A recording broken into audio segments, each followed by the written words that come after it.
கரெக்டா போடுறா. என்னடா பாக்குற? இதுல மேக்னெட் வச்சு அடிப்போமா? அவன் மண்டை உடைய போது பாரு.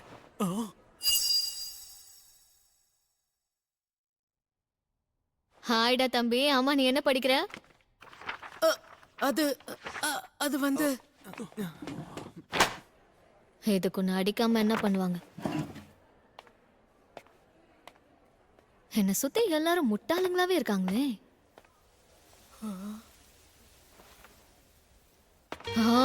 எல்லாம் என் தலை எழுத்து.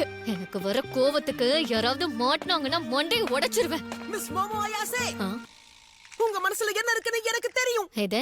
உங்க மனசுல என்ன இருக்குன்னு எனக்கு தெரியும். இப்ப ஏன் 2 வாட்டியும் அதே சொன்ன? உங்கள மாதிரி ஒரு பொண்ணு என்கிட்ட பேசுறானா அதுக்கு ஒரே ஒரு காரணம் தான் இருக்க முடியும். அது என்னன்னு நான் தெரிஞ்சுக்கிட்டேன். டேய் தம்பி, நீ என்ன பத்தி தப்பா புரிஞ்சிட்டு இருக்க.